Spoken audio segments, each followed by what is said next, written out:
Now I'll be. Okay. Can you all Did you hear? see? Can you Do hear? you all have a van? Because you can move things all around. John and Mark, we're thrilled you're with us. That always qualifies. We're for women and sometimes men. So we got it again. Yay. Thank you all for And I coming. love your t-shirt. Thank you. So we're going to do a little different with Marcia today. We're going to have a conversation, not about medals, although she may drop that in, but about fatigue, fear, faith, and the quiet power of doing something many of us don't even know to do. It's going to be pretty amazing. So today, she's so proud of this, we meet the oldest person to complete the Ocean 7 series. She did this in just May at 61 years and 21 days. There we go. I was digging for the minutes and the hours, Yeah. but I thought she was pretty good. Well, time change, all that stuff, that'd be hard. So this is going to be a conversation. I've worked up several questions to ask Marcia because I really want to get into the nitty gritty.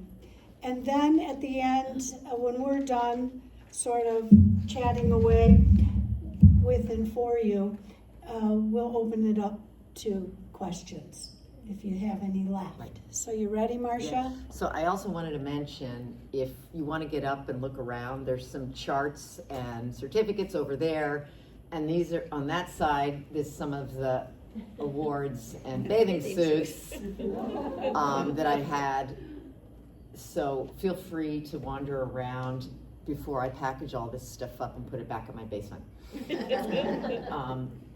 Yeah, and so for the marathon swimming, I just want to let you know the rules stipulate that you wear a bathing suit, bathing cap, and goggles, and that's it. So you can wear earplugs if you want, and you can wear grease if you want to, but there's no wetsuits, and it's just the way it is. Those are the rules. So here we are. Okay. Okay. So tell us, Marcia, all of us, what is your swimming background and how did you get to the open water swimming part of your life? Okay, I actually, my parents enrolled me in swim lessons when I was a year and a half because I used to jump into pools and be on the bottom, and they got tired of fishing me out. So my older sister was on a swim team at some point, and so I wanted to be like her, so I followed in her footsteps and did the summer league, and then I did what's called age group swimming in the United States. That's like club sports, and then I swam for 4 years in college, and then when I graduated from college and I moved to New York, I didn't know what I wanted to do except I had a job, and so I found a master's team, which is adults. The only thing you need to do is own a bathing suit on most teams in the United States. But, and I found a group and I started working out with them. Then there was, some of these people had done things like swim around Manhattan, and I'm like, my God, are you kidding me? So as the low man on the totem pole or just the youngster, I started crewing for people on their swims around Manhattan. I'm like, that's pretty cool. I think I can do that. So I swam around Manhattan in 1991. That was the first time. But along that time, I had gone along with a lot of these people out to, we would swim at the Rockaways then in Long Island, which is right part of near Jones Beach. And I was a little kid that got dragged along, and I kept up with everybody. And so it just, one thing kind of led to another. So, but when I was done with my college swimming, I was done. And 6 weeks later, I got back in the water. But this time it was on my terms. And I think there's a big difference doing it the way you want to do it versus the way you want some boisterous coach screaming at you to do it. So I never ever expected that I would be in this position right now in my life, with having swimming been such a big part of it too. And how So many it's like- times did you swim around Manhattan? 5. Yeah. So, yeah, over the Just years. the island. Yeah, actually, no, I think it was 6. I set a women's American record in 1996, and hi, Shannon. And then that was a pretty big deal because I was the 3rd person ever to break 6 hours, and it's 28.5 miles, and that was pretty cool because I was flying then. It was just really fun to swim that fast because the current is so strong. And I remember going from the Battery, which is the tip of New York, the tip of Manhattan, where the Statue of Liberty is, up to 96th Street where I finished, which is 5 miles in under an hour. And my cousin was on the shore riding a bike and she couldn't keep up with us, and that was so cool. And the Staten Island ferry stopped for me that day. And that's pretty cool. So, yeah. So Marcia, has the water always been a place of peace, or did you have to learn to love it? You know, I think as a little kid, I always loved the water. And then, you know, being on any sort of formalized sport or organization, it takes a lot of discipline. And so sometimes it was good and sometimes it was very challenging and discouraging. And, you know, I cried a lot at times and been happy. But at this point, it's pretty joyful to be in the water. It just always, you know, you go in one frame of mind and you can come out in another frame of mind. And like I like to say is that nobody can hear you screaming underwater. So if you're having a really bad day, it's a good release. So. And you keep a routine. You're in the water at 5 a.m. Is that what I remember? It depends on the day.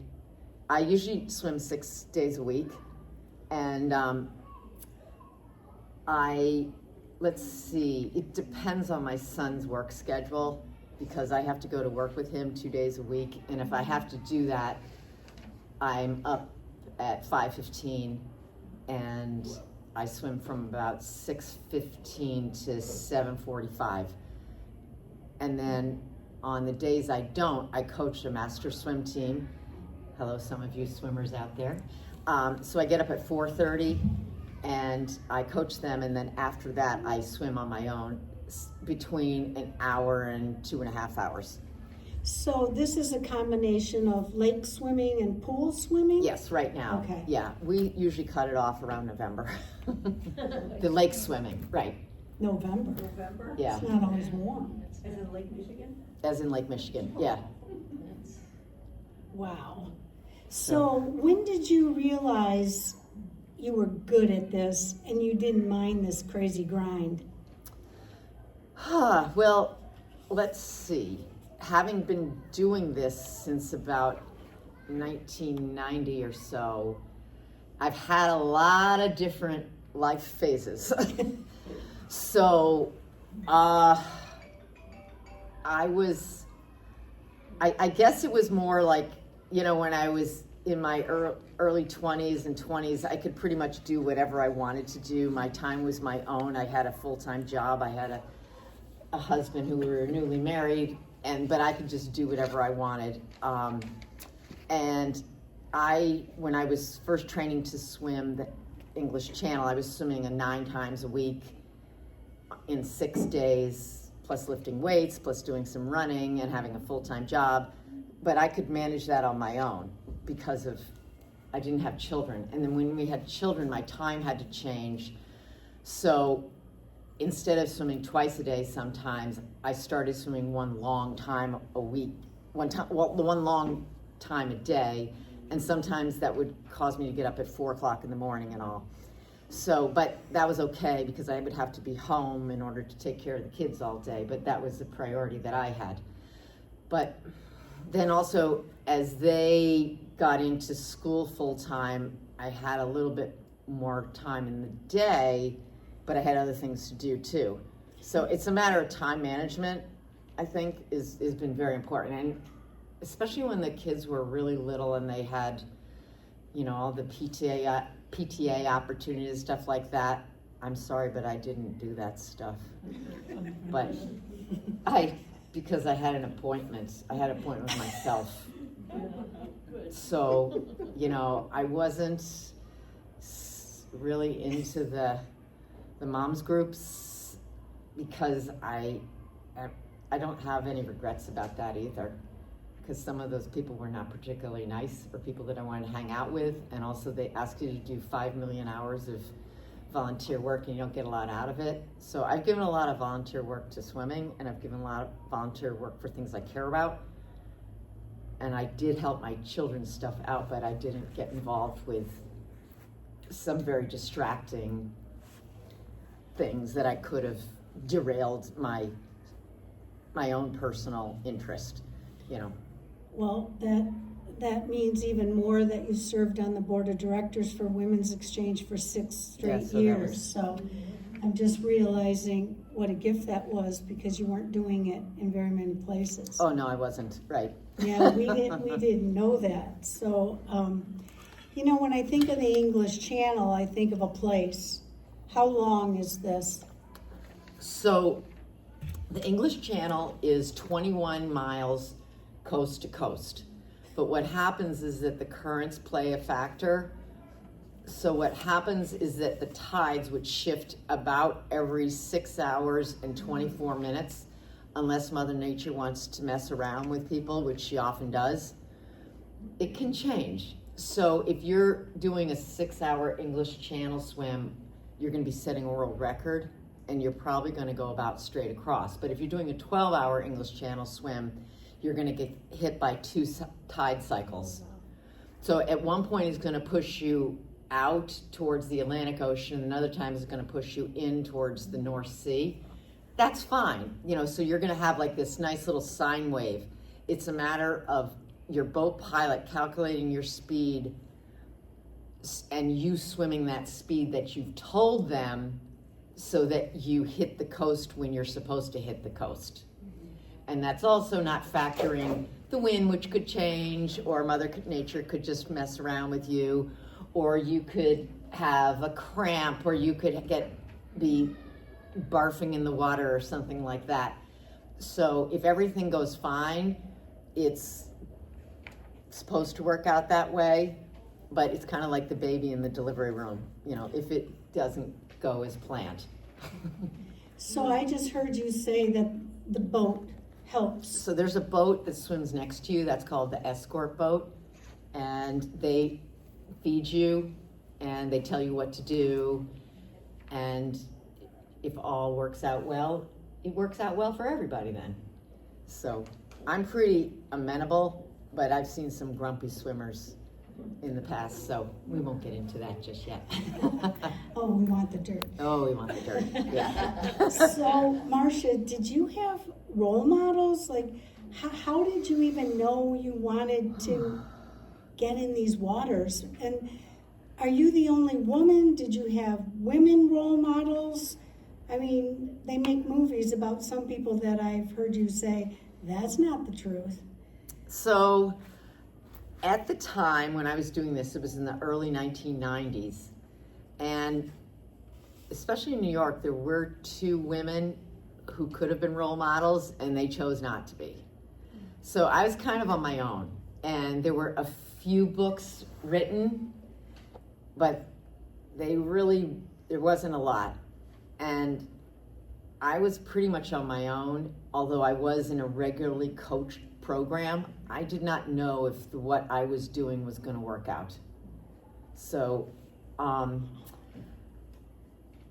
watching people swim around Manhattan and then doing it myself, that sort of normalized some of this stuff, with knowing how the water could go. The water is all you really need is the top 3 feet. Nothing's going to get you. If you're going to get into a problem, the boat's right there. They're going to be okay. And I knew that my fitness was at a level where I was going to be okay. But when I went to England, that was really scary for me, because we did not have the internet back then. I didn't know what the pictures looked like. Now people are just looking at YouTube. Basically, they don't even need to leave their couch they've already figured out what they're going to do, and you get some people that really don't understand how hard this can be. But I was really lucky at that point. My friend from Mexico, Nora Toledano, I wasn't friends with her at that point, but we became very good friends when we were in England. And that's when I met her for the first time ever. And she had done a one-way English channel in 1992. And she said when she finished that, she was really ready to do a two-way. And I actually, after my swim, I think it was 4 or 5 days after my swim, I crewed for her on her two-way channel, and I paced her in the water. So having known somebody for about 10 days, no, not even that, I think it was like 6 or 7 days, like all of a sudden I'm like doing something that's pretty amazing and watching her do it. It took 24 hours and 38 minutes. But also I had a friend in Connecticut, because we lived in New York at the time and I grew up in Connecticut. I had a friend, Marcia McDonald, and we were age group swimmers together, and that's a picture of Marcy and me over there on the wall there. Marcy was also going to swim the channel at the same time, but she swam it a month earlier than me, which was fine. But we did do a couple of training swims together, and we compared notes a little bit. But again, there was no internet. We both had busy jobs. It was just hard to keep in day-to-day communication. So we were both. It was nice to go over there, and then after she did her swim, she told me, Marcia, you're going to be okay. And that was really good to hear from her. But the year before we did England, at that time you had to do a 10-hour qualifying swim in 60-degree water. And we went to Lake Sunapee in New Hampshire, and Marcy is much better in the cold water than I was at that time. I mean, now we're both about the same.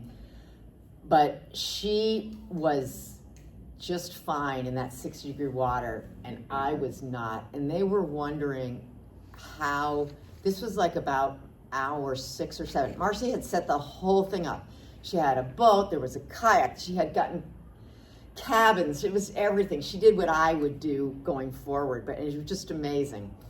So about hour 6 or 7, it was rough, and it was in Lake Sunapee, and I was not doing well. And they were wondering how they were going to pull me and keep Marcy in. And they weren't saying that to me, but they're just wondering. And I remember I wasn't supposed to hear this conversation, but I just happened to say, like, what are we going to do with her? She is not doing very well. I mean, this is my husband and Marcy's brother and sister and everything on the boat. And I just looked there was like 3-foot waves on the lake, and it just sucked. And it was just, I was not doing well. And I'm thinking, I'm going to have to earn this. This is not going to come easily. And I really just have to earn it, and it's going to be really hard. And I really put my head down for the next half an hour, and I had to change my mindset. It wasn't so much my body, although my body was failing, but not horrifically. But I had to earn this, and it really changed my mindset for the whole training going forward from that point on. So just knowing that this was not going to come easily, and I think that's where people give up. Either you can give up and you can get back on that boat, and I knew if I had done that, I would be in this exact same position at some point in the future, and it wasn't all set up for me, and it wasn't going to be any easier. And I did it, and I knew that, and that was in September, and I had a date at the end of July next year. I had a lot of work in front of me, but at least I had that feedback. So that was...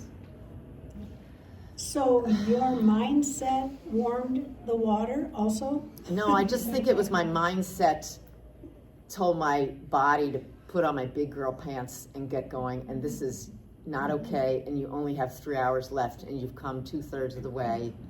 Get your acting gear. Wow, remember that at certain times.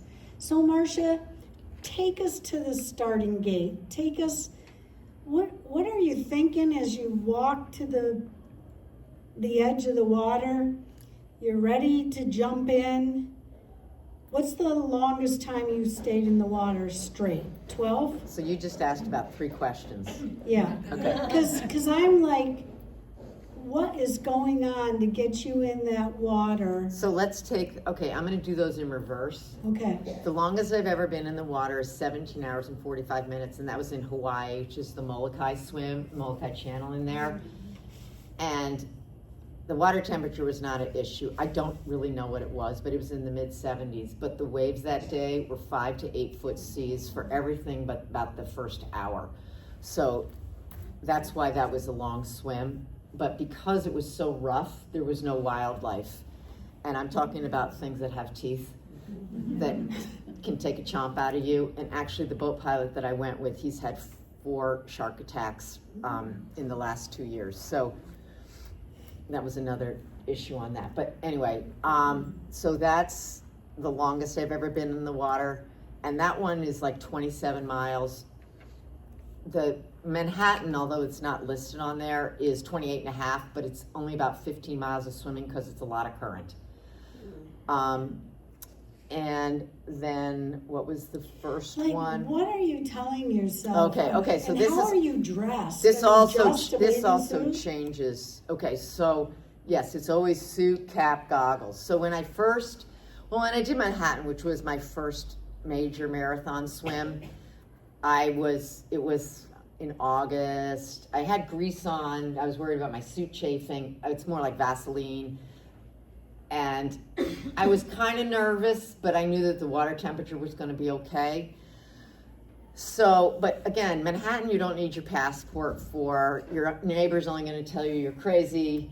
And the English Channel, everybody's heard of that. So that's where the stakes kind of get pretty big. And I worked for a big company. Everybody in the company knew I was going to do it for about 2 months beforehand. I had taken off time from work. I went to Maine for 3 weeks and trained in the open water every day in my 2-piece.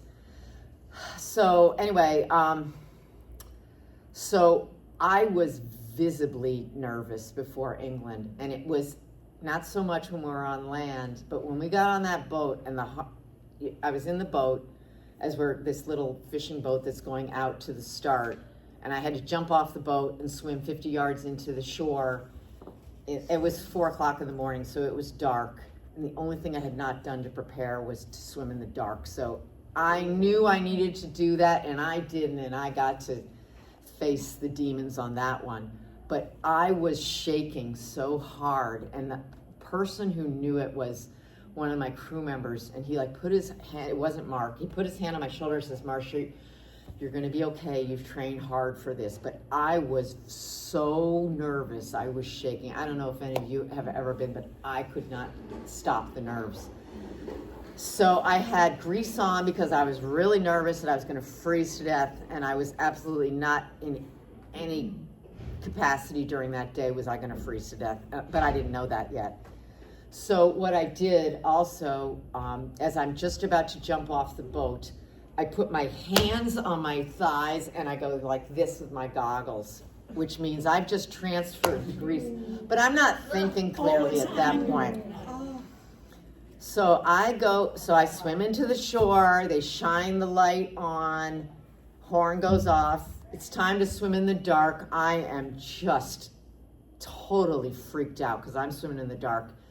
The difference between swimming in the dark and swimming in the light is exactly the same, except it's just dark out and it's fine. But it takes you to do that. And actually, when I teach people to do that, we start at dusk so that they swim into the dark, so that they know my arms are still moving around. This is going to be okay, I guess. So the first thing, I swim out to the boat, and you can't touch the boat. You can't get any assistance. So I said to Mark, my husband and the crew, I said, I need new goggles. And what the crew does is they pack my gear. So I don't know where any of this stuff is, but they knew where everything is. They got me my second pair of goggles right away. The boat captain is like, oh my God, it's going to be a long day with the Americans today. but I got the goggles on. I didn't touch them for 9 hours and 44 minutes, and I crawled up onto rocks in France, and I was like, oh my God, I did that. Oh my God. And I didn't have a particularly perfect day. Everybody gets the perfect day one year. I'm still waiting for that perfect day. I was waiting for a good day, in fact. But I just remember pulling myself up onto these rocks. I was not completely exhausted. I was fine. And I looked back and we couldn't see the other shore. And I had swum about 30 miles because you can see it on the chart, but it goes like a 7. And there was a tiny little piece at the end where I had to sprint like crazy after 9 hours and 30 minutes of swimming in order to get in, but I landed on the closest point I could land. That's where people who go fast times land. So I got really lucky. I mean, I had good training, I had a great crew, and I made it, and that was really good. But I dragged myself up in the rocks, and I'm just like, oh my God, I just pulled myself through all that water, and I can't see the other side. That's pretty amazing. And it was just cool. Just think of that, So that's pretty much every time I finish. It's this sense of relief, and it's this sense of joy that it worked out. We're going to hold questions. We're going to hold questions. Marcia, does the water ever feel lonely? Not really, because in my mind, I'm thinking of all the people who are there, who are supporting me. I mean, even when I'm practicing on my own, I put somebody next to me that I know in my mind, like my friend Marcy or my friend Nora, or just people that I swim with here locally, and I know that they're right there with me. And so it's not lonely. Yeah. Sometimes it takes me a little bit in practice of getting into the water, because I'm like, oh God, I have to do this again today. But I'm like, okay, just swim, make a deal with yourself, swim 8 laps, and then you can get out. And then, okay, all right, I did that, and I just keep going, and usually then, but it just sometimes takes that. So there was one time that I didn't make it to practice because I drove to Wisconsin, where I swim sometimes, and I sat at the gas station filling up for $2.89 a gallon, and I was feeling horrible. I just felt horrible, and I came home and I tested positive for COVID. So, okay, but I had gone, that was my 5th day of swimming that week, so, and I hadn't felt well all week, so, all right, so. Wow, Had okay, COVID, we'll give it to you. Okay, so that was one time. Okay. So the English Channel, Right. and then 6 more. When did you decide to go for it, this title? I think you discovered the title, if Yeah. I remember the story right? So in marathon swimming, after the English Channel, it depends on where you live in the world, but there's always marathon swims to do wherever you live in the world. And 2008, somebody came up with this series right here. There's about 30 other series, and at this point, I'm not going to be doing that because there's a lot of time and money involved here. So I had already done England, and I had done Catalina. I did Catalina in 2005, and besides these, I've done probably about 30 marathon swims. So you can Google me on the internet or something, or it might even be whatever. So I'm looking at this list, and this woman that I know from Maine had done a bunch of them, and I'm like, Julia just went to college. I need something to do.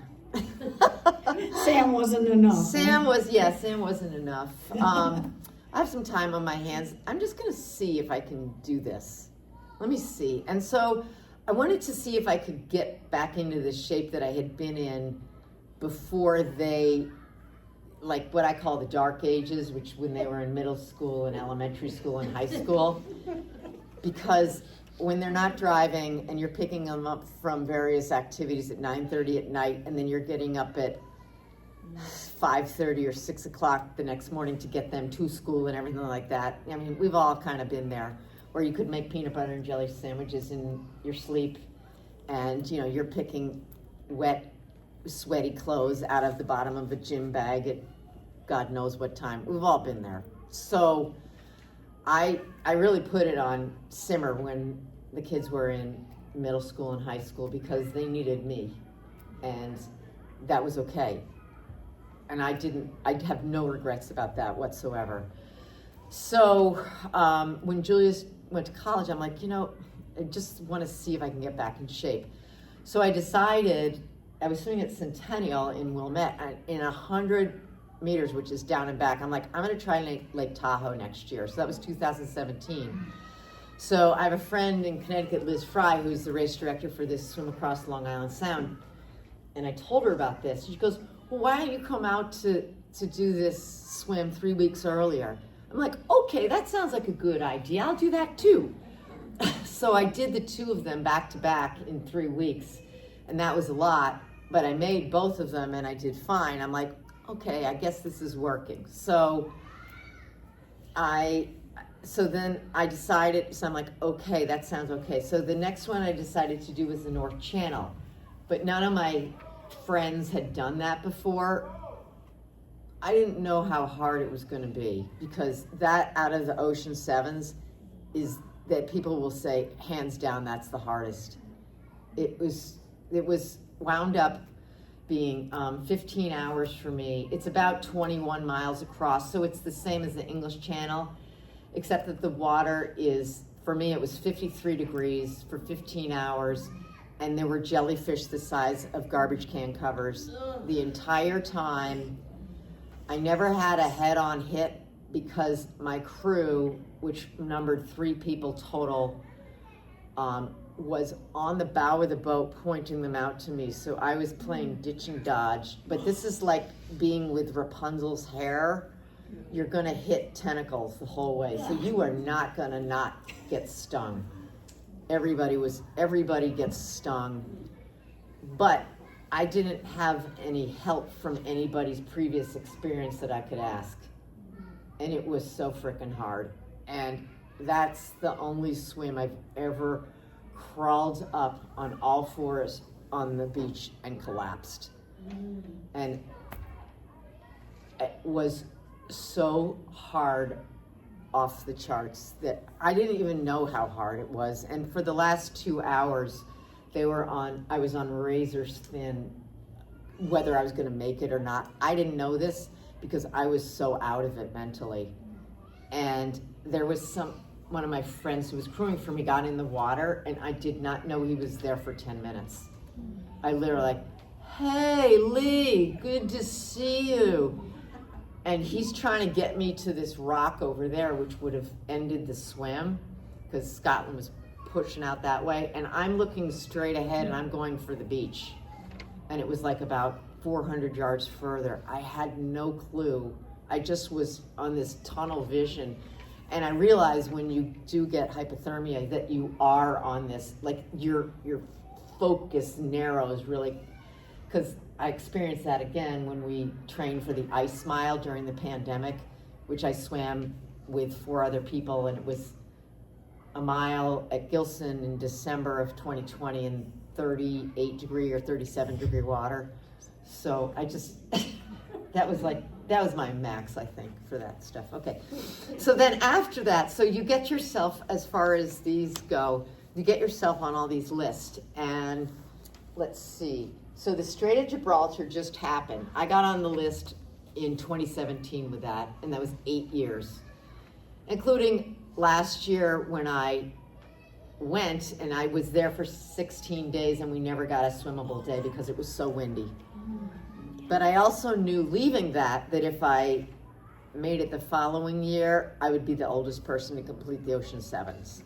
So, you know, I didn't say that because that's always the kiss of death, when you say everything's gonna go just perfect and swell, and then, because it's gonna happen when it happens. So I'd already done Catalina, and then Cook Strait, I did that in 2023. That, again, that's one of those you get on the list, and then no contact, and then all of a sudden you get an email out in middle of nowhere. And I understand why. And after meeting all the people, I understand why. But I also think with age, I had patience for that too. If 30-year-old me wouldn't have had patience for that, but 58-year-old me had patience for that. And then, let's see, Sagaro, that's another one that's sort of the waiting game. Unfortunately, I did that in 2019, and that was before the pandemic because now they've changed the rules a lot. But the biggest help for that was that one of my swim mates that I swim with, Ted, he's completely fluent in Japanese, and his wife is fluent in Japanese, and I just felt like I was Helen Keller, and I was just hanging on to him, and he just knew exactly what to do. It was like, because I didn't understand the language, I couldn't read the language, and he could even understand the very regional dialect that the boat captain was speaking. So that was amazing to do that with Ted. And people are like, I want to hire Ted again. I'm like, well, I don't know if it quite works that way because he's a busy guy and all that. All right, and then Molokai Channel, it's not that hard to get a date for, but that's really a really hard swim because if you have a very calm day, you're going to have probably curious sharks that are going to come around. So people have had to get out for that reason. And if you don't have a calm day, the water's going to be rough. So you're hoping for something sort of in the middle. And my friend Nora, actually, I'm like, did you see any sharks when you did it? Because she did it a couple years. She goes, yeah, but they stayed down there. They were just curious. And I'm like, oh, God.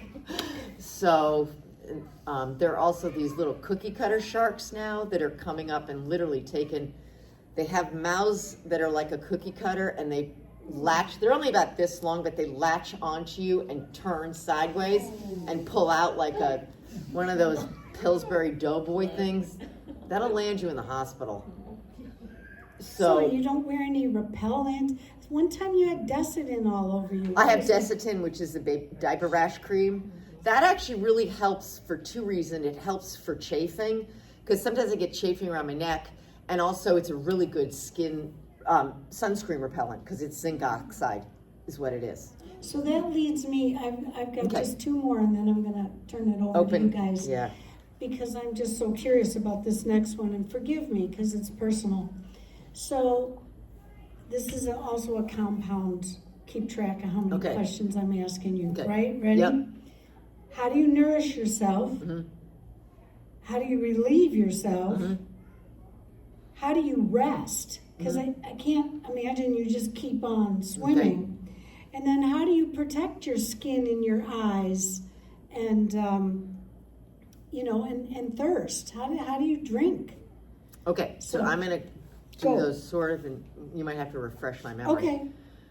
So how do I protect my skin? I put on Desitin, and I put on sunscreen. Usually what I do is I put on a coat of sunscreen the night before, if it's an early morning start, and I'll sleep in like a long t-shirt and leggings, so it'll sort of start to soak in, and then I'll do it again in the morning when I wake up, and then there might be a reapplication right before. But most of the time now, I put on Desitin around my neck and on my armpits, or like right here on my biceps, and that's it. So that's how I protect my skin, but it's a lot to do with acclimation too. There was a guy that just swam Gibraltar with us in May, and he used an entire tub of lanolin. So when I got to bang into him a couple times, and my hand is, I can't actually rub it on my legs because I've got sunscreen there, and so I'm like rubbing it on my suit and like. So how about your eyes? Okay, well, you wear goggles. You wear goggles. And that nothing seeps in. No, you wear goggles that are comfortably fitting and good. And I wear smoke coloreds if it's going to be a daytime swim. If it's a nighttime swim, I'll wear clear goggles. And once I put them on, I don't touch them. Okay, so how do you quench thirst? Okay, so that's going to be a demonstration in a second. Oh, good. And the other one was, how do I relieve myself? you just go right through your suit, and it's a practice skill. Yeah. Let your imagination go. Yeah. So that's actually a really important factor. And every time I do this, I'm like the 2-year-old, I just peed, because it's important information for the boat to know. Because when I did the North Channel, when it was 53 degrees, I didn't pee for 11 hours. That means my kidneys are not functioning very well. So it's a sign of that. So as far as going number 2, if you really, usually, sometimes, most of the time you don't need to, but if you do need to, you stop, you tell them to turn all cameras off, because there was one person who was rather aggressive with the camera at one point, and I'm like, turn that camera off, and you pull your suit over, and you just sit down in your chair in the middle of the ocean there. So you can stop. So that goes to the question of rest. How do you rest? You don't rest. You keep going. There is no rest. You can't touch the boat. You just keep going. Like Nemo. You just keep swimming. And how do you nourish yourself? So over time, so this is my feeding bottle. So this is going to be filled with 2 feeds. So this will be pre-mixed. And I have, I'll just turn the camera around if you wouldn't mind. Okay, so I brought this is my little dog and pony show. So this is a toolbox bag, and this has been over several places in the world now. So when we start, I'm gonna have 4 of these or more, and there's gonna be, so there's 8 pockets around here, and then there's 8 pockets on the inside. Each one of these is gonna be filled up with this powder, which I like. It's called Endurax. You can get it on the internet, or you can buy it at Roadrunner Sport, which is really nice. You can get it in different flavors. I tend to like the orange. I don't like orange soda or I like oranges, but I don't like orange any time other than when I'm with swimming. Isn't it bizarre? So anyway, so each of these, and what I do is I mark the water bottles with, this is like 10 ounces, or this is 12 ounces, because it's important for my boat to know how much I've drunk. Because if I'm only drinking a little bit, no, you got to drink more. So they would put this is a 17-foot rope. So this would be attached either physically to them or to the boat, because you don't want to be losing, you don't want to go this way, because so this is also, I just do my own thing. This is red, which means that it's unlocked, and then it's red to know that it's locked. So I'm going to unlock, so they're going to send it out to me. So they're going to throw this thing to me, and I mean, it's pretty far sometimes. And I'm going to unlock it like that when I get it and go glug, glug, glug, glug, glug, glug, glug, glug, glug. And usually my stomach can hold about half of this every single time. So if we go through this and we have 8 of these, then I have, I don't know if I brought it.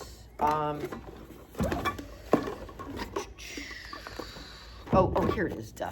Okay, so I discovered this summer. I'm always learning. So this is a little refill bottle for prescription from Walgreens.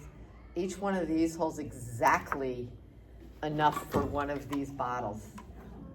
So if you're in rolling seas, you don't want to be opening this thing up and have it like, oh, let me just scoop. Oh, shoot, the water just got in there. Oh, darn it. So what happens if they need to refill them ever is they undo this. So this would fit exactly inside like that. So there's nothing going to be fouling your feed, is what it's going to be called.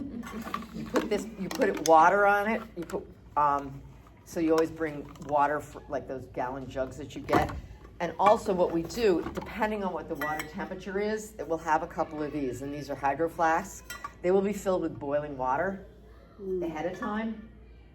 And so Julia, my daughter, and I, when we were in New Zealand, because I needed a couple of these, we measured the temperature of the water to see exactly what was the right temperature for me to drink it. So because it had to be warm enough to keep warm but it couldn't be too hot so that I would scald myself. Yeah. So we figured it out, and I have it written down somewhere.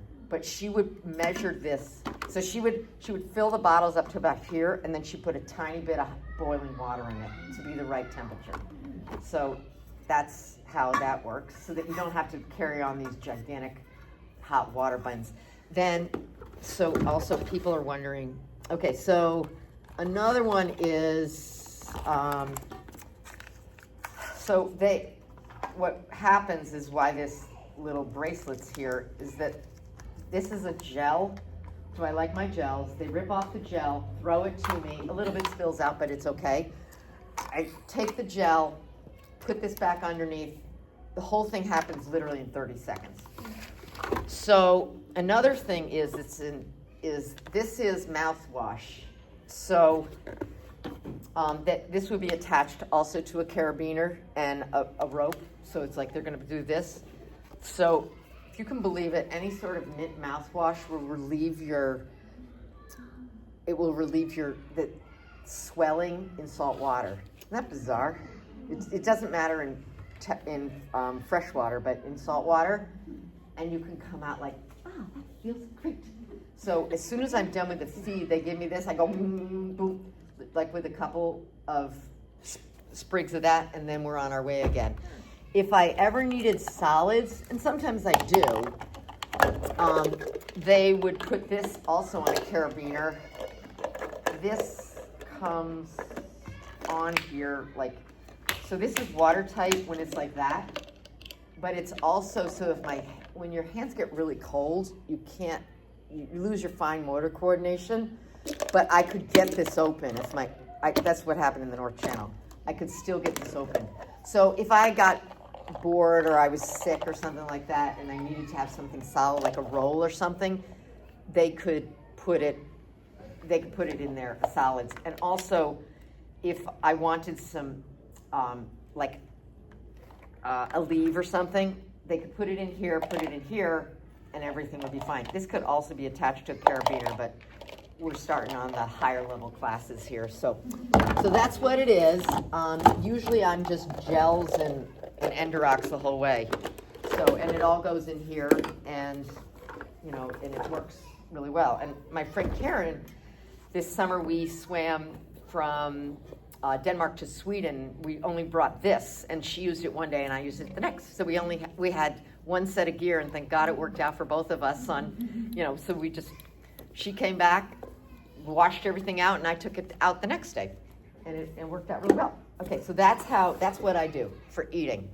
I mean, everybody has their own thing, but that's what I do. So, right. Okay, you're doing great, Sam. I'm trying to do great. Okay, that's great. Do you want to do that sticker book? I'm trying to do. You can use the sticker book. All right, let's go to some of the other questions.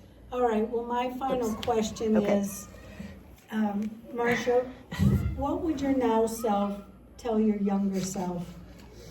This has been quite a journey, 30 years, I think I'm calculating. Yeah, it's been over that. It's like 35. I love to swim, and I probably always do this. I would say be patient. Be patient. There's going to be a lot of really bad days, and they might not have to do with water at all. I also say be consistent, because if you want to stay good at anything, you have to continue to do it a little bit all the time. And so being consistent, whether it's 3 days a week, whether it's, just being consistent was good. And also I think being gracious too is really important, because there's a lot of people who want to help, and you have to figure out how they can help. And, my younger self might have been a little nastier than I am these days. So, I think about when I was starting out, and there was a couple of women that could have helped me, and they didn't. And I just put them in the rearview mirror, because they wouldn't help me, and they could have been nicer about it, and we might have developed a relationship at that point. But I think it was also that egos were involved, and they didn't want to have the up-and-comer.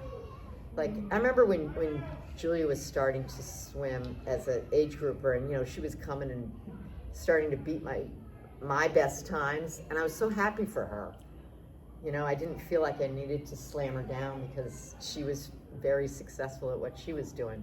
So, and actually that was one of the nice things about the Gibraltar swim this year and me finishing Ocean Sevens is that I did it with Julia.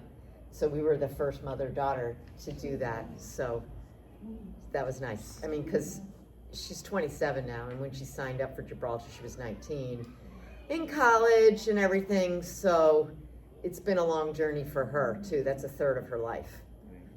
So, Wow. all right. Well, let's open Yeah, it up. what questions? You probably don't have any questions, right? Drink of Okay. water. Diane, Yeah. you had a question. You covered Okay, it? okay. Terry?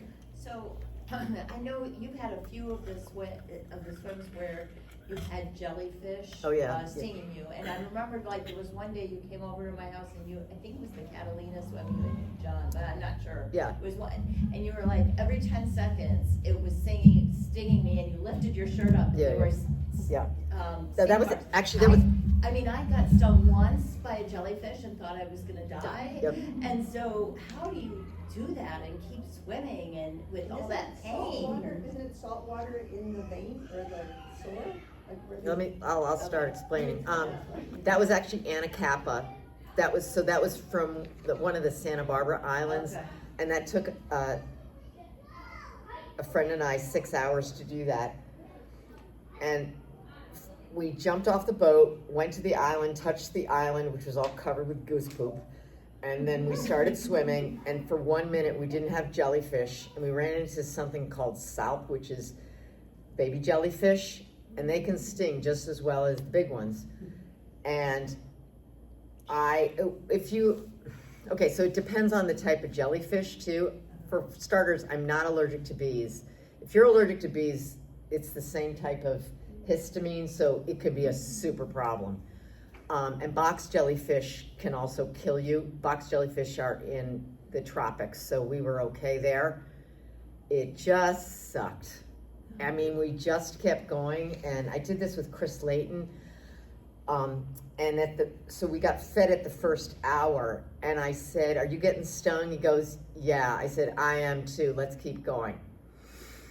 So what I started doing is I started counting the number of strokes until I got stung, and I would get to like 3, or I'd get to 12 or 19, and I mean, Chris was in the same thing. We just kept going because, yeah, it hurts, but after a while, you know, if you're stung by a single jellyfish, it's going to hurt for about 20 minutes. And one of the best things you can do is, like, I'm going to pretend this is a credit card. You can, like, rub your skin like this to get the nematocytes off your skin. That's the best thing you can do. You don't want to rub your skin because you push them in. Yeah. So if you get a sharp edge and you rub it, that can help you get away. Also, a very hot shower also helps because it'll kill it, but sometimes you just gotta endure. So when we were done with that, I told Chris to do all that. And of course he did, and I didn't do any of that. And so that's why I looked like I was just covered head to toe with chicken pox. So what happened is that as we were going along and along and along, at one point it was 3 hours and 27 minutes into it. And the reason I know that is because our kayaker held up three minutes, so you're going to get fed, because it was 3 every half an hour. And I got into 87 strokes without being hit. So I knew that we were out of the pack. Oh my God. Marilyn, you had a question. Oh, actually, I have 3. One, She's used to it. I'm just gonna say, it's so wonderful to see you, Marcia. And You to too, hear Marilyn. About It all of is this. so good to see you too. Yes. Okay, this one you don't have to answer first, but are you gonna write a book? I think you should. I'm very curious about how you. I'm going to tell you, I don't know, and that's still a long way, a Okay. little way off. Okay. All right, I think you should. I look forward to reading it. Then I really wanted to know about the working tandem with a crew and how do you pick the crew, or do they You sign You up pick for the them? crew. And how do you find out about what crew you wanna work with? It's people that you know usually, Uh-huh. unless you know that they know what they're doing. For me, I keep my crew very small, and I know that everybody on there is going to be practiced in what they're doing, and that's a really, really important thing, because the crew has to be in charge of the swimmer.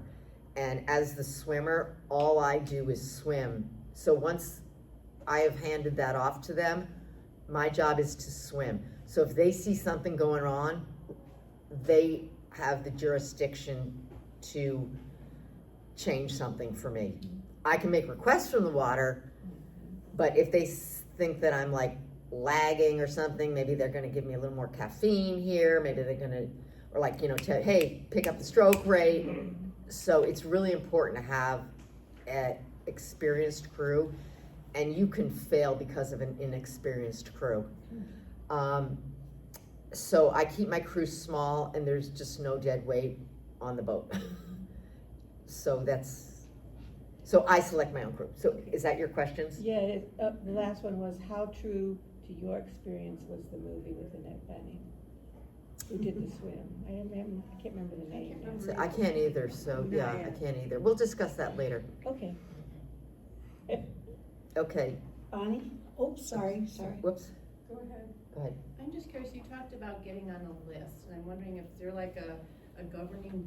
Yeah, so every one of these Organization. swims, most swims have governing bodies to them, and you send them a deposit, which for some of these is ransom for a small country. And they say, okay, we're gonna give you a window of this week, or we're gonna call you in 10 years and tell you when your swim is gonna be, and you just have to sit tight till then. So there's governing bodies, but what they do by you paying them is that they find a boat for you, because they have a list of boat pilots. And they also provide an observer on the boat, which is a nonpartisan person that takes notes and now video of exactly what's happening. So if it says, at hour 5 in the middle of this swim, Marcia got on the boat for 7.5 hours and took a nap, and then we were 35 miles further into the ocean than we expected, that would just be noted in the log. And then when the grand poopah assessors come to look at it, they're like, oh, well, we're gonna have to put a little X through that swim, sorry. So there's an organizing body that does that, who's an observer. And it's only when you're swimming, it's just you, there's not other groups at the same time? It depends on the swim. I've done tandems, like the Catalina channel that we did, there was 3 of us in the water at the same time. I really doubt they would allow that again, but we got lucky on the early side of it. And actually, during that swim, there was actually 5 of us in the water at one point, because the crew liked it so much that they wanted to get into. But that's a really unusual situation. In Gibraltar, they only take 4-packs right now, is what they're calling it. I hear that they're gonna go with 6-packs, which is like herding cats. It's good luck, have a nice life. I mean, so, anyway, most of them are solo. Marcia, you talked about being gracious and helping others, and you wish that some had helped you. Yeah. Which reminds me of what you told me about 10 years ago, that marvelous story about how your OB-GYN doctor, Yeah, how you trained him, and then you also educated to be a swimmer and cross the channel. You also educated him about what female athletes are capable of during pregnancy. right. I'm wondering if you would just tell how you Expound trained. on that? Yeah, Yeah. okay, so when we were in Connecticut and I was pregnant with Julia, I went to this group of obstetricians and told them what I did, and the jaw was on the ground, and so I just decided to stop telling them what I was doing because they didn't need to know and everything was going fine. So Julia was born 8.5 pounds, everything's fine. So the one doctor in it, he sort of got a sense of what I was doing, and Julia was like 3 months old or something like that. He calls me up, this poor guy must have been shaking in his shoes. It was the day before my birthday. He says, I just wanted to see how you're doing. I go, oh, you always call up your patients, before their birthdays. I'm like, he goes, and actually I was wondering if I could swim with you. And I'm like, wow. So he started swimming with our group in Connecticut. And at that time in the world, there was this little tiny group in Connecticut, and Connecticut is not a particularly big state. Many of you could pick it out on the map. Some of you might not be able to. It's always connected to Massachusetts and Rhode Island in that puzzle piece of the US. So we had the most percentage of citizens who had swum the English Channel, the largest percentage of population, which was kind of funny because we were just all buddies. So my friend, Dr. Morris, I will call him, he started swimming with our group that summer, got out of the baby steps. He told me what some of his goals were, very secretive, and and I helped him get there. And 5 years later, he swam the English Channel. Wow. And it was pretty amazing to watch that transformation. And he had all these people who were really top-notch swimmers with him the whole way along his journey. And that was so cool. And sometimes we went to this beach, and I think oxycodone was still a pain reliever at that point. He would get trapped in the back of the car he'd be in the middle because we'd carpool to this one beach, and people like, I'm not going to let you out of this car unless you write a prescription for me. So it's kind of funny, but we still keep in touch. And I think he probably cried the hardest when I said we were moving to Chicago. Yeah, but it was just amazing to see that transformation. So cool. It was, Shannon, go ahead. How do you compete also in pool competitions, and how does the tenacity and the endurance of these channel swims translate to like a pool competition or a swim meet? Do you do So I used to miles, do you do thousands? I used to swim a lot in pool competitions, and I don't anymore. Pretty much it was because of the time that it takes away from my family, so I don't do that very much anymore. I find I don't enjoy it quite as much. I mean, there's a difference between swimming down and back really fast to me just kind of going back and forth and back and forth. So I understand the mindset, and I know that it both types of swimming are going to take an enormous amount of effort and an enormous amount of work to do well. And right now my focus is more on the open water stuff, although I do like to go to swim meets to see people for the most part. When people are expecting great things, and I kind of deliver at the mediocre level. So that's my story. Well, you talked about how you pick your crew and everything, but Yeah. if you had to wait 16 days in Gibraltar and then not swim, when are these people joining you? Are they with you the whole 16 Well, when we were in days? Gibraltar, people on the crew started having to go back to their lives. And so people started dropping out until by the end there was only 4 of us left. And if we had gotten the opportunity to go, somebody in Gibraltar would have been able to help us. We knew that ahead of time. And the crew who was leaving knew that ahead of time too. Yeah, 'cause But you're- I'm not gonna fault them for doing that. Oh, gosh, you know. no, but it's sometimes you don't even, how do they even know until the last minute? Oh, that yeah. that you're even on the list now and you're gonna go in a few days. It's and the now you need stress. everything, yeah. That's the stress of doing it. Like I had somebody in Hawaii who was gonna do it for me in the first week, and I had to wait until the second week, and she had to leave. And so I met somebody who lived in Hawaii who I'd only known her for 4 days, and she crewed for me. But what had happened is that she failed the year before. She had to get out at like 15 hours. And she saw that by me making it, because I was a stronger swimmer than her, making it in the conditions that I did, that gave her the mindset to know what it took to make it and not complain, and know that you had to keep going and going and going. And she made it 5 months later in 20 hours. So, anyway, that was what it was, so. Wow. Do you ever use an endless pool to train? A friend of mine does. I fortunately have pools. I mean, I'm sure I could adapt to it if I had to. Yeah, because you don't, my husband uses it Yeah. to train because then he doesn't have to do laps, you just. Right. You do time. Yeah. A friend of mine uses it and really likes it. Yeah. What else? I think I saw. Okay, Do Diane. you have any future plans to do? Yeah, tomorrow morning at 6:30 at Gilson. So you're still, Oh yeah, it's fun. It's fun. I love you. Wow. Busted.